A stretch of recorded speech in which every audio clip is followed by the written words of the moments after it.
హైదరాబాద్ సిటీలో పన్నులు కట్టనోళ్ల ఆస్తులు జప్తు చేస్తున్న జీహెచ్ఎంసీ హైదరాబాద్ సిటీలో ట్యాక్స్ కలెక్షన్ పై జీహెచ్ఎంసీ స్పెషల్ ఫోకస్ పెట్టింది. టాక్స్ కట్టని వాళ్ల ఆస్తులను జప్తు చేస్తోంది. ఇప్పటివరకు 430 ప్రాపర్టీస్ ను సీజ్ చేసినట్టు స్పష్టం చేసింది. జీహెచ్ఎంసీ టాక్స్ కలెక్షన్ టార్గెట్ 2000 కోట్లయితే ఇప్పటి వరకు కలెక్ట్ అయింది 1500 కోట్లే. దీంతో ట్యాక్స్ కలెక్షన్స్ టార్గెట్ ను రీచ్ అయ్యేందుకు జీహెచ్ఎంసీ మరింత దూకుడు పెంచి ట్యాక్స్ కట్టని వాళ్ల ఆస్తులు జప్తు చేస్తోంది. అప్పుల్లో జీహెచ్ఎంసీ ఆదాయమెట్ల.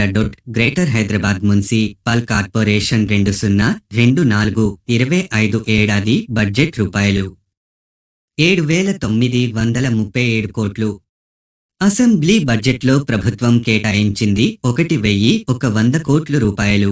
మిగిలినవి ప్రభుత్వం నుంచి నిధులు అడగాలని చూస్తోంది జీహెచ్ఎంసీ.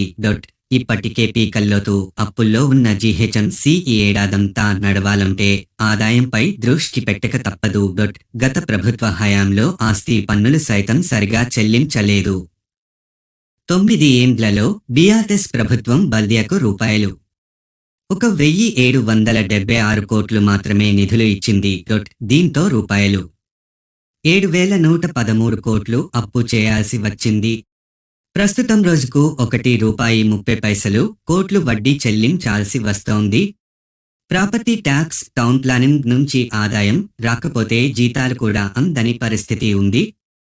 అందుకే బల్దియా మేజర్ ఆదాయ వనరు పన్ను వసూళ్లని, ఆస్తి పన్ను సక్రమంగా వసూలు చేయాలని బకాయిలపై దృష్టి సారిస్తోంది. పన్ను కట్టని వాళ్ల ఆస్తులను జప్తు చేస్తోంది. Join WhatsApp channel. మరిన్ని వివరాల కోసం డిస్క్రిప్షన్లో లింక్ ఉంది. మరింత సమాచారం కోసం తదుపరి వీడియోలో కలుద్దాం. లైక్ చేయండి, షేర్ చేయండి, ఫాలో, కామెంట్, సబ్స్క్రైబ్ చేయండి.